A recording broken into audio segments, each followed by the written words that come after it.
Hi friends, నమస్తే. Welcome back to perfect mom life. నేను మీ లావణ్య. ఎలా ఉన్నారండి? అందరు బాగున్నారు అనుకుంటున్నాను.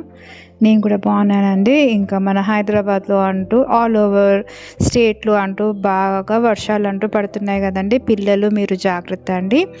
అండ్ పిల్లలకి బయటికి పంపించకండి ఫ్రెండ్స్, ఎందుకంటే వర్షాలలో పిల్లల్ని ఇంట్లోనే పెట్టేసుకోండి. జాగ్రత్తగా చూసుకోండి ఫ్రెండ్స్. మంచి వేడివేడిగా ఫుడ్ అంటూ ప్రిపేర్ చేసుకొని వేడివేడిగా తినండి. హైజీనిక్గా ఉండండి. అండ్ ఈ వర్షాకాలం అంటూ కొంచెం మనకు హైజీనిక్గా ఉంటేనే చాలా బాగుంటుందండి మన హెల్త్ అయినా. కాబట్టి మీరందరూ ఆరోగ్యంగా మంచిగా సంతోషంగా ఉండాలని కోరుకుంటున్నానండి. పిల్లల్ని మాత్రం జాగ్రత్తగా చూసుకోండి ఫ్రెండ్స్. బయటకు అస్సలు పంపించకండి వర్షాలలో. ఓకే అండి. ఇప్పుడు మనం మండపాలు అంటూ చూస్తున్నాం కదండి. ఇంకా శ్రావణ మాసం అయిపోయింది. వరలక్ష్మి అమ్మవారి పూజలు అంటూ చేసేసుకొని అందరూ సంతోషంగా సుభిక్షంగా ఉన్నారనేసి అనుకుంటున్నాను.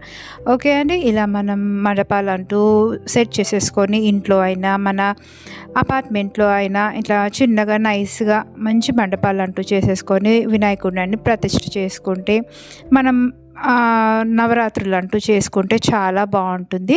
మన ఇంట్లో ఉన్న నెగిటివ్ ఏదైనా ఉన్నా వినాయకుడితో పాటు నిమజ్జనం అయిపోతుంది. అంటే మన ఇంట్లో ఉన్న నెగిటివ్ ఏదైనా ఉన్నా, ఏదైనా కీడు అలాంటివి ఏమైనా ఉన్నా, మనం ఇలా నవరాత్రుల్లో మనం 3 days అయినా 1 day అయినా అండ్ నవరాత్రులు 9 days 11 days అలా చేసుకుంటారు కదండి.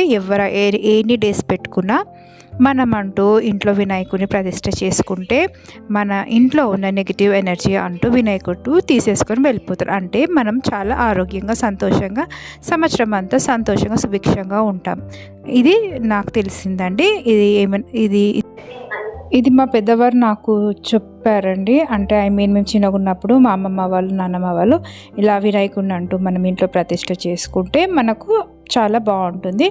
ఇంట్లో ఏదైనా నెగిటివ్ ఎనర్జీ ఏదైనా ఉన్నా కూడా వెళ్ళిపోతుంది అనేసి. ఓకే అండి. అన్నిటికన్నా మనం మొదటగా చేసేది వినాయక పూజనే కదండి.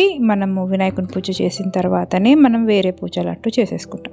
కాబట్టి ఈ వినాయక చవితి అంటూ చాలా బాగా జరుపుకోండి ఫ్రెండ్స్. అండ్ స్వామికి కావాల్సిన నైవేద్యాలు ప్రసాదాలు అన్నీ మీకు తెలిసే ఉంటుంది. ఉండ్రాలు అనేటివి చాలా స్పెషల్ కదండి. ఒక్కొక్క దగ్గర ఒక్కొక్క స్టేట్లో ఒక్కొక్క విధంగా చేస్తారు. మహారాష్ట్రలో అయితే మోదక్ అని చేస్తారు. మనం తెలంగాణలో పాయసం పాశం అంటారు తెలంగాణలో. అండ్ ఆంధ్ర సైడ్ వాళ్ళైతే తాలికలు పాల తాలికలు అనేసి అలా అంటారండి. డిఫరెంట్ స్టేట్స్లో ఇలా డిఫరెంట్గా చేసుకుంటారండి. అండ్ ప్రసాదాలు కూడా మనం స్వామివారికి లడ్డు, మోదకు, ఈ పాశము, పాయసము, ఇలాంటి ఉండ్రాలు ఇలాంటివి చేస్తే చాలా బాగుంటుందండి.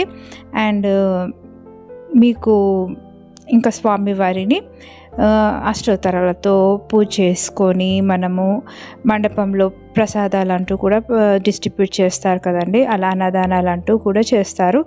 దానాలలో చాలా శ్రేష్టమైన దానం అన్నదానం. కాబట్టి ఈ నవరాత్రిలో ప్రతి ఒక్క మండపంలో అన్నదానం అంటూ తప్పక చేస్తారండి. మన ఇంట్లో కూడా అలా మనం స్వామివారికి పూజ చేసుకొని అలా అన్నదానం అంటూ చేస్తే చాలా బాగుంటుంది. కాబట్టి మనం ఏది మిస్ కాకుండా మన ఫ్యూచర్ జనరేషన్ పిల్లలకంటూ అన్నీ నేర్పించాలండి. ఇప్పుడు మనం చేసే ప్రతి ఒక్క పనిని పిల్లలంటూ చూసి వాళ్ళు నేర్చుకుంటారు. ఆడపిల్లలైతే ప్రసాదాలు అంటూ చేయించండి ఫ్రెండ్స్. చిన్నగా వారికి నేర్పించండి.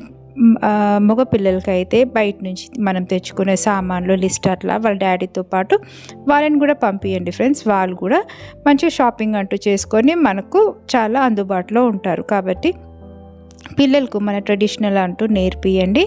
ఇలా మనం చాలా అందంగా మన పండుగలు అంటూ సెలబ్రేట్ చేసుకుంటాం కదండి. అలా మంచి మండపాలు అంటూ మీరు సెట్ చేసుకొని అండ్ పూజలు అంటూ అంగరంగ వైభవంగా జరుపుకోండి. చాలా ప్లెజెంట్గా ఉంటుంది, మనశ్శాంతిగా ఉంటుంది, చాలా బాగుంటుంది. కాబట్టి మన పండుగలు అంటూ ఏది మిస్ కావద్దండి.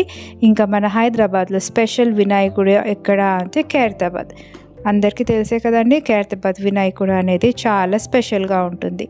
అక్కడున్న సరౌండింగ్ మొత్తం నవరాత్రుల్లో 11 days అంటూ ఫుల్గా జామ్ అంటూ ఉంటుంది. కాబట్టి అక్కడ కూడా వెళ్ళి దర్శనం చేసుకోండి హైదరాబాద్లో ఉన్నవారు.